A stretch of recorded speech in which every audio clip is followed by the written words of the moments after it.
She will not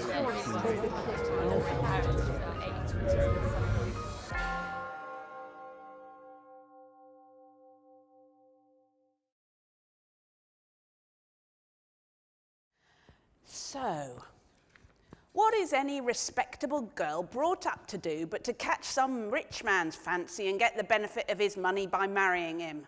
As if a marriage ceremony made any difference in the right or the wrong of the thing. Ah, the hypocrisy of the world makes me sick. That's Mrs. Warren from Shaw's 1893 play, Mrs. Warren's Profession. She's an ex-prostitute turned brothel keeper, and when her Girton-educated daughter finds out and is horrified by this, she confronts her with the below living standard wages and atrocious working conditions that women face, and says, so the only trade, in effect, that society allows to women is being kept by a man, pleasing a man and living off his money. And whether that's inside or outside of marriage, she says, makes no difference at all. That argument became a central tenet of feminist campaigns and suffrage campaigns through the end of the 19th, beginning of the 20th centuries. So, for example, Cicely Hamilton, a leading suffragist at the beginning of the 20th century, wrote in her polemic Marriage as a Trade in 1909, "For woman, who has always been far more completely excluded than man from direct access to the necessities of life, who has often been barred both by law and custom from the possession of property, one form of payment was demanded, and one only. It was demanded of her that she should enkindle and satisfy the desire of the male, who would thereupon admit her to such share of the property he possessed or earned as should seem good to him. In other words, she exchanged, by the ordinary process of barter, possession of her body for the means of existence." As Hamilton says, prostitution is thus only the logical conclusion of this state of affairs. And she further warns that while men think that women only exist to become wives and partners and mothers, they have a rude awakening when it comes to romance. As she puts it, "Someday he will discover that woman does not support life only in order to obtain a husband, but frequently obtains a husband only in order to support life." Now, makes a good polemical argument, but hardly makes a particularly good theatre. So there are a lot of pamphlets and so on written on this form, and there were a number, like Shaw's Mrs. Warren's Profession, of plays written around the beginning of the 20th century in which women turned to prostitution to support themselves and support their families. Problem with these were not only they didn't make terribly good box office, but also they didn't get a license for public performance. So what I want to offer you is one play which managed to take this argument and put it together with, well, it was subtitled A Romantic Comedy. It's Cicely Hamilton's play, Diana of Dobson's, and it was really good box office.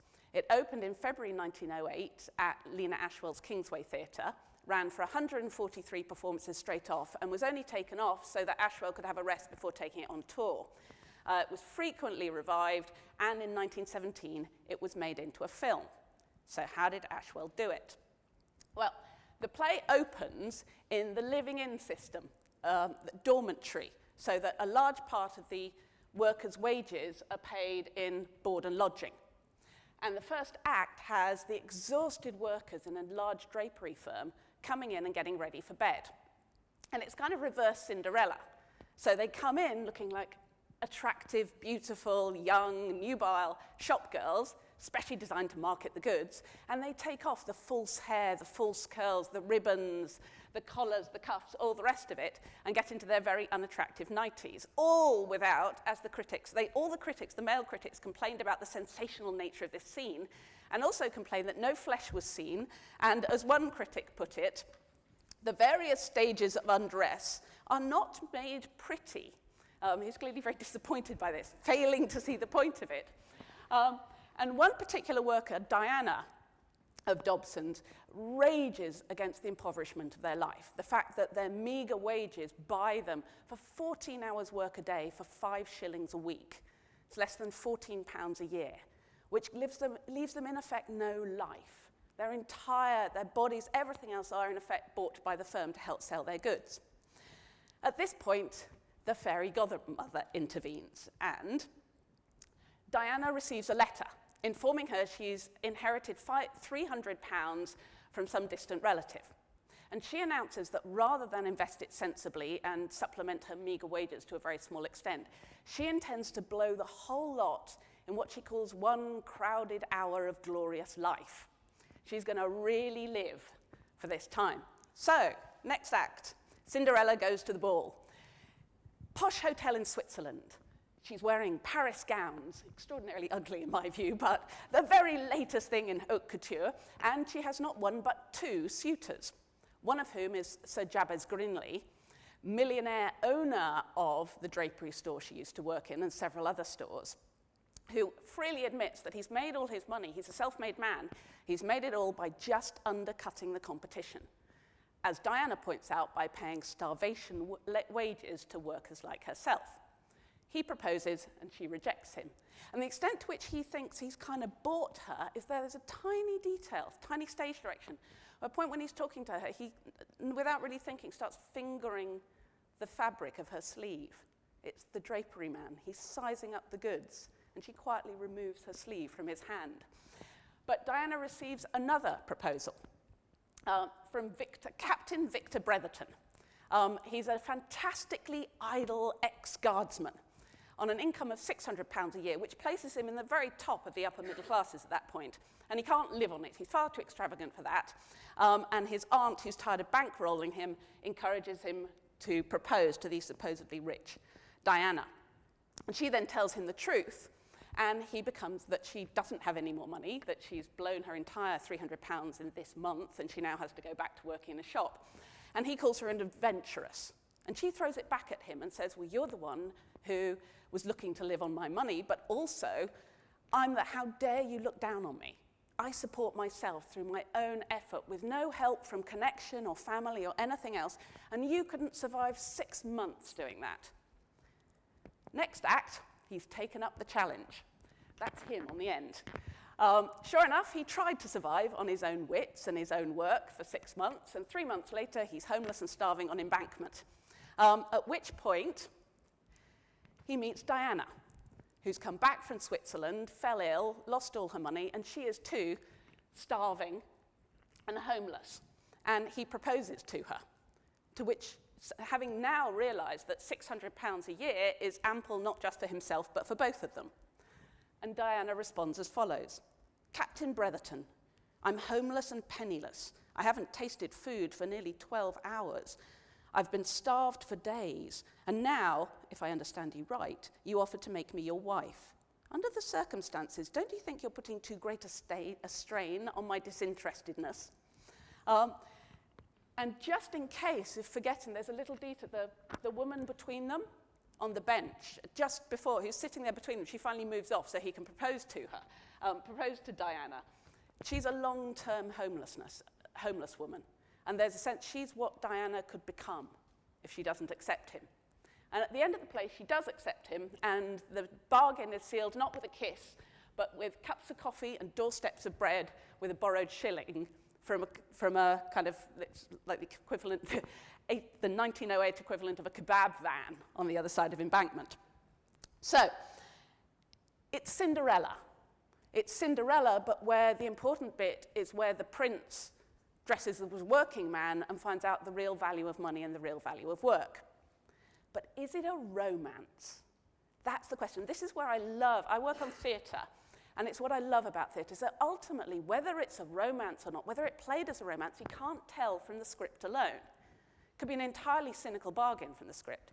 It depends really on tiny gestures, on looks, on the tone of voice as performed, on whether the attention at the very end is more on the hunks of bread and the coffee or on each other at that point in the play.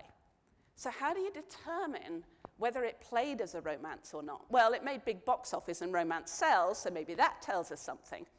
But even that can't tell you absolutely, and it can shift. Shaw famously, only a couple of years after this play, Pygmalion ends with Eliza Doolittle, kind of taken out of the working class and the problem of how she's going to earn a living now. She's become middle class and so on. And when that play was first performed, Herbert Beerbohm-Tree, playing Henry Higgins, turned the play, in effect, into My Fair Lady.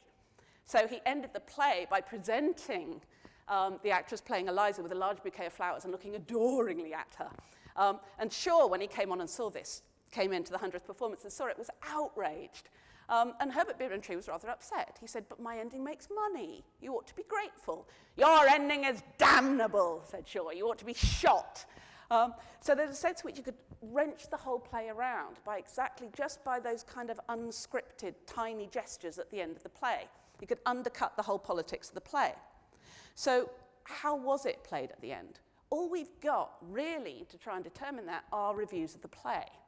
And interestingly, critics are pretty much split 50-50 from the reviews at the time on whether they saw it as a wholehearted romantic ending or whether they saw it as something more uneasy. So one critic, for example, picked up on there's a tiny break in Diana's voice at the end of Act 3 when she gives Captain Bretherton his dismissal, a kind of sense, and they made that heartbreak. That meant she was really in love with him.